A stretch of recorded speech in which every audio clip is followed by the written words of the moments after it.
Hola, annyeonghaseyo, and welcome back to this channel. Today we are going to talk about one of the most insane, most spine-chilling, and most unbelievable moments in the history of the global entertainment industry. An event that made the Mexican government shake their heads in disbelief. An event that made local residents think a national disaster was unfolding. And an event that made the members of BTS themselves, Jungkook, Jin, Suga, J-Hope, RM, Jimin, and V, stand completely frozen, eyes glistening with tears. This is not fiction. This is real. And the story goes far deeper than you think. Watch until the very end, because in the final part, I will reveal one small detail that almost nobody knows about what Jungkook truly felt that day. A detail that was never reported by any media outlet. To understand why this event was so extraordinary, we need to go back. Far back, Mexico City, a city with a population of over 21 million people, long considered one of the most dynamic cultural hubs in all of Latin America. But there was one thing that had never really made it onto the city's radar before: the Hallyu Wave, the Korean Wave. Who could have imagined that 7 young men from Seoul, South Korea, would become figures more eagerly awaited than any president on Aztec soil? BTS first found their way into the hearts of Mexican fans somewhere around 2016 to 2017. The internet in Mexico was beginning to explode, access to Korean content was getting easier, and teenagers started discovering BTS music through YouTube and Twitter. It started with one video, then two, and then suddenly they fell into a rabbit hole with no end in sight. Mexican Army, which many cultural analysts have called one of the most passionate fan bases anywhere on Earth, began growing at a speed that shocked everyone. This was not just about liking a Korean song. It went far deeper than that. BTS, with lyrics that spoke honestly about mental health, self-love, dreams that were nearly dead, and the courage to keep walking, touched something deeply personal inside the hearts of young Mexicans who were fighting through life every single day. In a country where poverty rates remain high, where many young people feel their voices are not heard, where social pressure is enormous, BTS arrived like a friend who truly understood. And that was never forgotten. Then came the announcement that shook everything. BTS would be holding a concert in Mexico, at Estadio Azteca, the legendary stadium that had witnessed World Cup finals, that had been the arena of the most historic football battles on the face of the earth. Its capacity stands at over 80,000 people. And in under 8 minutes from the moment tickets went on sale, every single one was gone. 8 minutes! But this was only the beginning of the story. Because what nobody anticipated was how many ARMY, who had not managed to get a ticket, still decided to fly to Mexico anyway. Media outlets began reporting numbers that made no sense at all. Hundreds of thousands of fans from across Latin America, from Argentina, Colombia, Brazil, Peru, Chile, Venezuela, started booking flights to Mexico City. Not to attend the concert because they had no tickets, but simply to be in the same city as BTS, to breathe the same air, to stand outside the venue and feel the vibrations of the music through the walls. And when that day finally arrived, what nobody had anticipated was the true scale of it. Not hundreds of thousands. Million.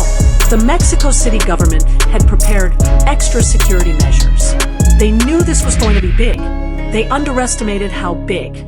From as early as 4 in the morning on the day before the concert, people had already begun gathering. Not just around Estadio Azteca, but throughout the entire city. On main roads, in plazas, in parks, at metro stations. Every single space was filled with ARMY. The public transport system came to a standstill. Mexico City's metro, which normally carries millions of passengers every day, suddenly could not handle the wave of people pouring in from every direction. Several stations were temporarily closed because they were completely overwhelmed. Restaurants, hotels, souvenir shops all ran out of stock. There were reports from shop owners saying they sold more on that single day than they had in the previous 3 months combined. But the most dramatic part of the story had not happened yet. At a certain point, the BTS convoy had to pass through one of the main roads leading to their hotel, which happened to run right through the area near Mexico's National Palace, known as the Palacio Nacional. The Palacio Nacional is not just any building. It is the heart of Mexican governance, the place where the president works, the place where Diego Rivera's legendary murals line its walls, a place that is normally surrounded by strict security and formal quiet. On that day, the Palacio Nacional was surrounded by a sea of human beings. When word leaked that the BTS convoy would be passing through that route, the thousands of army who were already in the plaza in front of the palace, the Zocalo, one of the largest public squares in the world, began moving toward the area. Then tens of thousands more joined. Then hundreds of thousands. Within hours, the Zocalo and the area surrounding the port submerged under a massive ocean of army. Their purple light sticks glowed Palacio Nacional like tiny stars in the middle of the day. The chant of BTS, BTS, BTS echoed between centuries-old walls that had stood for hundreds of years. The palace guards, who were trained in strict protocol and formality, had never in their lives experienced anything like this. Security personnel reported the situation up the chain of command. Word reached higher levels. For a brief moment, there was genuine confusion about what exactly was happening. One city official reportedly asked his staff with complete seriousness, "Is this a political demonstration?" The answer stunned even him. "No, sir, these are fans of Korean music." Now we reach the part that most people have been asking about. What did BTS themselves actually feel? As their convoy approached the area and the members looked out from inside their vehicles, their reactions were captured by the official camera crew and some fan footage that eventually made its way onto the internet. RM, who is normally calm and philosophical about almost everything, was seen opening his window and going completely silent. His mouth dropped open slightly. That expression, it is difficult to put into words. This was not simply surprise. It went much deeper. It looked like a person who was, for the first time, truly realizing the full weight of everything he had worked for across so many years. Jin, known for his humor and his ability to make anyone laugh, for that one moment, had no jokes. Nothing. He just stared out and slowly shook his head with a smile that looked entirely different from his usual one. Jungkook, who is almost always energetic and bursting with spirit, reportedly pulled out his phone immediately and started recording. He wanted to preserve that moment. He wanted to be able to look back at it someday. Suga, who often carries a cool and unexpressive front for the cameras, reportedly lowered his head for a moment. People who were near him at that time said he looked like he was holding something inside. Jimin, who has always had an extraordinarily deep emotional connection with fans, reportedly cried, not in a dramatic way, but the quiet kind of tears, the kind that are somehow more painful to watch precisely because of their silence. V stood almost completely still, staring at the ocean of people outside with an expression that was deeply inward. Several people who were close to him in that moment said he looked like he was praying. And then there was Jungkook. This is the part that almost nobody has told fully. Jungkook, the golden magne of BTS, the youngest member who had joined the group at just 15 years old, who had sacrificed his entire childhood for music, who had carried extraordinary pressure on his shoulders for years. When he saw the ocean of army in Mexico, he did something very simple but incredibly meaningful. He asked to stop. He asked for the vehicle to stop for a moment. And he just sat there in silence, staring out the window for several minutes that felt like an eternity to everyone around him, according to a source close to the convoy at that time. Jungkook then said something in Korean, which was later translated, that meant roughly this: "I don't know what to say. I just don't want us to ever forget today." And inside that vehicle, for several seconds, everyone went completely silent, because there was something deeply powerful in those words. Jungkook did not say, "This is incredible," or "I'm so grateful," in the way that sounds like a standard line from an idol. He simply said, "Let's not forget this," as though he already knew that moments like this, moments when you truly feel you are loved by millions of people who were willing to travel thousands of miles just to be in the same city as you, do not last forever. And he wanted to hold on to it for as long as he possibly could. The events around the Palacio Nacional went viral within hours. Mexican media, which had not been paying much attention to BTS's arrival, suddenly could not ignore it anymore. Photos of the Ocean of Army in front of the historic palace spread across every platform. BBC, CNN, Reuters, every major news outlet in the world picked up the story.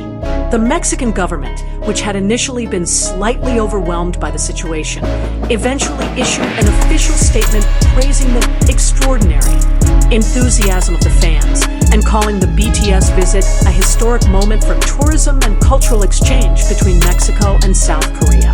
The South Korean embassy in Mexico reportedly saw a massive surge in calls and visits from citizens wanting to learn more about Korea. On Twitter, BTS-related hashtags dominated worldwide, trending for over 20 hours straight. But perhaps the most surprising reaction came from ordinary Mexican citizens who had never been part of ARMY. Many of them, seeing that enormous crowd for the first time, had assumed there was a disaster or a massive protest unfolding.